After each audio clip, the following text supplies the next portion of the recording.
your money stack. The answer is yes. Tomorrowland around the world was worth paying for. Sorry, there's no way I can get through this review without pretty much giving it away with my tone and the way I talk about other things. But Tomorrowland around the world just ended last night and I was just blown away for 2 straight days. And today I wanted to talk about what really made it worth a paid ticket. If you're unfamiliar with the event, Tomorrowland it's the Mecca, it's the big one. It's one of the biggest electronic music festivals in the world. It takes place in Belgium every year, notoriously hard to get tickets. I've tried to go multiple times since I was like 23.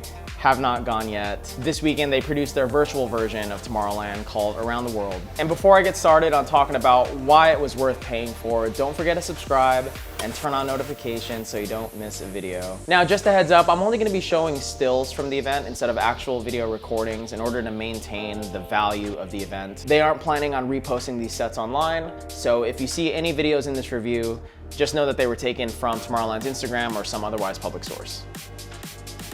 So let's start with the lead up to the event.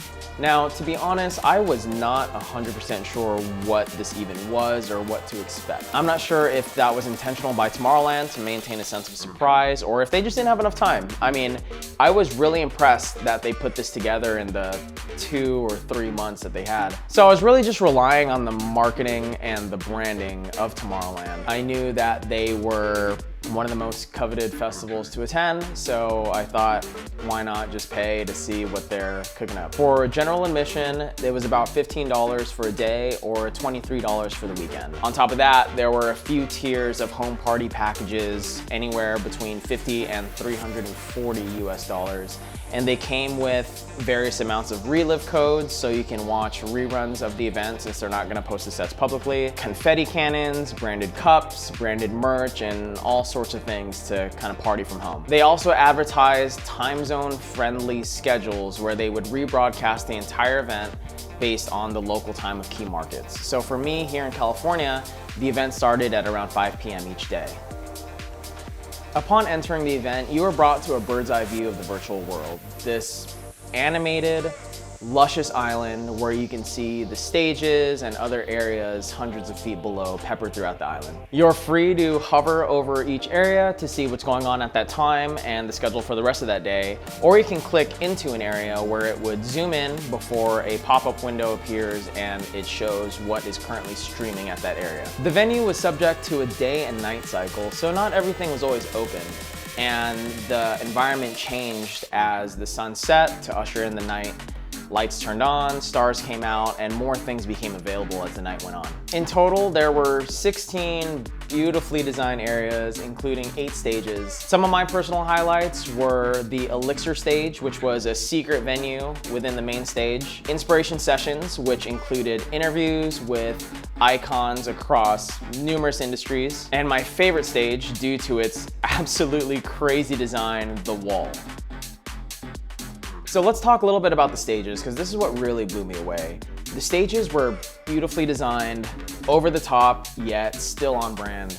While many of the design elements were exaggerated or just flat out impossible, the stages gave me this sense of wonder. While the designs were a little larger than life, they weren't that far off from what we would see in person, at least from someone as big as Tomorrowland. I felt like I was watching what a Tomorrowland 2050 might look like. The inclusion of a CGI audience added this sense of connectedness and plausibility. It's definitely something that has been missing from other live streams. There was this sense of wonder in just imagining what it would actually be like to be one of those fake people in the CGI crowd. So the performances mixed close-up shots of the artists DJing with moving wide shots of a virtually rendered surrounding area. It had that signature Tomorrowland after movie feel. I honestly felt like I was just watching Ultra TV or a stream of an actual festival. On a technical level, I was absolutely mind-boggled as to how they incorporated a physical performance into a virtual world. Like I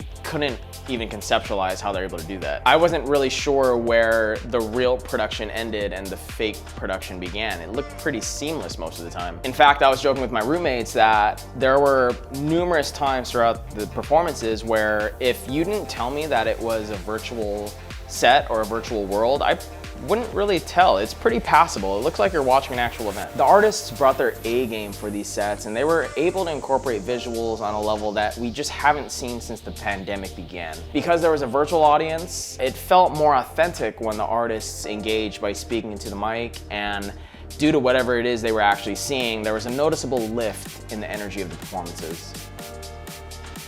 Outside of the stages and the performances, there were plenty of ways to get involved and engaged at home. There were areas for Tomorrowland themed cocktails and food items with downloadable recipes along with guided videos so that you can cook or make your own cocktails at home. This really gave an all-day sort of feel to the event. Content from inspiration sessions, the great library, the sound of tomorrow, and other areas really gave more depth and purpose to the Tomorrowland brand. Otherwise, it would have just been, you know, back-to-back musical performances. This gave that festival feel that we're much more familiar with the ability to customize your experience. So let's talk about some of the cons. So first, my laptop was on fire. Not literally, obviously, but it was burning up. I was running this on a Mac, and then I moved it onto a MacBook Pro, and I was scared, to be honest. It was getting hot. Though it was kind of rare, the connection was a little spotty at times. There were moments where, you know, the performance would skip a few frames, and you could tell here and there that the audience wasn't real, although that might just be a little nitpicky. And then finally, and this is to no fault of Tomorrowland, but I saw several unofficial watch parties on other platforms like Facebook where people were rebroadcasting their view of Tomorrowland out into the public. So this degraded the value of the paid ticket and made it unfair for those that did pay, and, you know, kind of just took away a little bit of revenue from Tomorrowland at a time when the industry just needs money. So I thought that was, I didn't like that very much. So overall, Tomorrowland, without a doubt, upped the ante with this experience. It was immersive, engaging, and there was this huge emphasis on tuning in as it was happening due to the limited availability of things and the changing nature of the environment. I explored every area, bought some merch, and tried just about everything because I knew I had limited time to do so and that these sets weren't gonna end up online afterwards. Overall, this has been the best produced virtual event that I've seen to date, hands down. I can genuinely say that I felt connected and engaged throughout the 2 days compared to a lot of the streams that we're seeing where it's really easy to just turn on and tune out because these sets would end up on YouTube like the very next day anyway. The event planner in me was blown away by the designs, and I can definitely foresee the creative process being bolstered by these over-the-top renderings of off-the-wall ideas. They are very ambitious designs, and again, some are just flat out impossible, but I'm certain that some actual physical ideas will stem from this new process of rendering virtual stages. I am curious, however, if Tomorrowland really did something new and set this higher tier bar for virtual events, or if it's just the novelty of the experience, and if my opinions will change once other people are able to produce something like this. I'm sure I'll talk about that in a future video. In the end, I paid a little over 20 bucks for the weekend, but definitely would have spent $30, $35, maybe even 40 since I'm splitting it with roommates for the 2-day event. So that's my review on Tomorrowland around the world and why it was worth paying for. Let me know in the comments below if you attended and what your thoughts were on the event, or if you have any questions on my experience with Around the World. Once again, don't forget to subscribe and turn on notifications so you don't miss a video. My name is Ace Antonio, and I will see you next time.